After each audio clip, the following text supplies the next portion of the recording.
And today's video po, ipapakita ko lang sa inyo kung gaano kadali yung pag-order ng gamot or medication po dito sa US versus atin sa Pilipinas. Why? Because gusto ko lang ipakita sa inyo yung glimpse kahit papaano, especially sa mga ibang nurses dyan na nag-aspire na pumunta sa ibang bansa. Ipakita sa inyo na medyo the grass is greener po dito sa US. And one of the simple ways po ng things that can make it simpler po is pagbigay po ng gamot. Okay? And that's why po, i-discuss po natin yan kasi nursing po sa Pilipinas is siguro 80% po pagbibigay ng gamot, and pakita ko sa inyo how kadali dito sa US versus sa atin. So, normally po, pag mag-around si doctor sa mga patient niya, dito sa US depende sa doctor kung gusto niyang yung nurse sasama o hindi. Pero normally, hindi required. And most of the time, mas gusto nila, sila lang mismo andun. Tapos, they can get info or additional info paglabas doon sa nurse station. Depende sa mga hospitals po, may setup kasi na may computer doon sa kwarto ng pasyente, merong wala. So, if meron computer doon sa bedside mismo ng pasyente, ang mga doktor, iba sa kanila, nag-order na mismo doon sa room pa lang. So, if ever nag-isip si doktor na may bibigyan na gamot doon sa pasyente na yon, kikiin niya na diretso. Pupunta sa computer, habang kinakausap niya, kikiin na lang niya yung gamot na yon. So, which is really ideal po and super mabilis, effective. Kung wala naman computer sa loob, pwede din siya mag-order pagdating niya sa labas. Mag-sit down siya sa mga computer station doon and magkikiin ng orders. So, wala na yung difficulty pagbasa ng mga notes ng mga doktor with regards to medications kasi diretso na sa system. 90% po halos diretso na nilang nilalagay sa system. So, yung system ng charting ko is ganun din yung system ng pagbibigay ko ng medications. So, super synchronized sila, makes it super easy.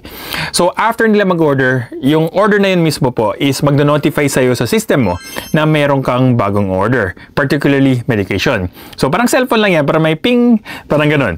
So, makikita mo yung bagong order. Example na lang, IV fluids of normal saline to run at 100 ml per hour. So, ganun. So, makikita mo agad dun sa notification na yun. FYI po, wala po dito yung to follow order. Okay? So, automatically, diretso po yung order. So, super bawas po sa katoksikan. Okay? So, that's really, really nice po. So, walang katoksikan yung magtawag doon, tawag dito, tawag pediatrician, tawag yung IM, kung ano-anong department. So, dito wala. Walang ganun. Diretso lang. So, anyway. So, after niyang order, nakita mo notification, yung order na ginawa ng doktor, pupunta yan diretso doon sa pharmacy. Sa pharmacy, kasi ipaprocess nila yan, isa-screen nila lahat ng gamot na in-order ng doktor to see if okay ba. Especially sa mga gamot na may contradicting or dun sa pasyente or sa case ng pasyente. Example na lang, yung pasyente po is may allergic reaction for this kind of medication. Tapos in-order ni doktor. Of course, automatic magpiping yan sa doktor pa lang mismo habang nag-order siya na may allergic yung pasyente na to doon sa gamot na in-order niya. So doon pa lang may preventive measure na. Okay? So if ever naman hindi naka-record or parang feeling ng doktor pwede pa, ipapasa niya doon sa pharmacy, si pharmacy mag-screen. So pag screen ni pharmacy, doon niya palang titignan kung pwede o hindi. Kung pwede, so i-approve niya. Kami naman, manonotify din paminsan na okay na yung order na yun and pwede mo nang ibigay yung gamot. So, if nakita na namin sa system namin, sa end po namin na okay na bigay yung gamot after nila verify, punta na kami dun sa medication room namin. Sa medication room namin po, meron kami parang vending machine ng gamot. Sort of, parang gano'n. Di ba sa vending machine, maglalagay ka ng coin, tapos pipiliin mo yung pagkain mo, tapos kukunin mo na.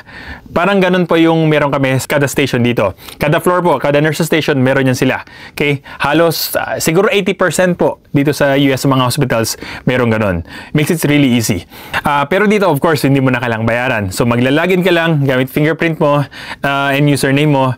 Tapos, sa system mismo, doon sa medication dispensing unit po, makita mo yung profile ng pasyente mo and makita mo yung lahat ng gamot na naka-order sa kanya. And yung timing, makita mo rin doon. So, lalabas doon na ito, alas 8, due. So, click mo lang yun. Pag-click mo, bubukas na yung medication dispensing unit and kukunin mo na yung gamot sa designated cubicle po. May video ako dito kung paano gamitin or parang protocol sa paggamit if you wanna watch that. For now, ito lang muna tayo, okay? Pagkuha ng gamot po, kukunin mo lang gamot doon, tapos kuklose mo, papasok mo, tapos next, pupunta ka na doon sa pasyente para ibigay ng gamot.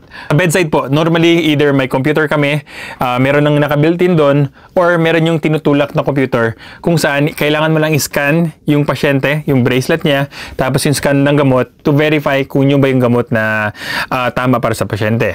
Kung everything looks perfect po, wala. Siguro scan, verify, tapos pwede mo na ibigay.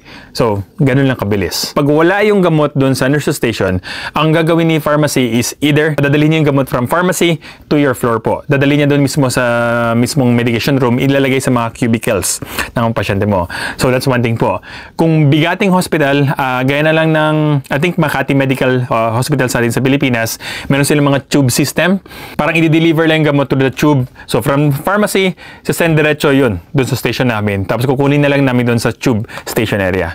So, which is really convenient po. So, ganun po kabilis. So, you can give the medication po from the time na nag-order yung doktor to pagbigay doon sa patient sa bedside. It can be as fast as maybe 2 to 5 minutes. Ganun po. If you really want to process it faster po, yung hadlang lang po is pag-verify ng pharmacy. So, in that way po, you can just call the pharmacy and sabihin sa kanila na, can you please verify po yung gamot kasi kailangan kong bigay sa pasyente. So, yun. I-process nila. Usually takes after few seconds, process na nila yun. So, ganun bilis po. Okay? So, roughly, siguro 2 to 5 minutes yung pinakamabilis kung pwedeng ibigay yung gamot. So, unlike back sa atin sa Pilipinas, medyo mahaba-habang proseso sa atin. So, i-compare natin mga kawan. Okay? So, Watch it on Part 2 video. Medication process, USA versus Philippines.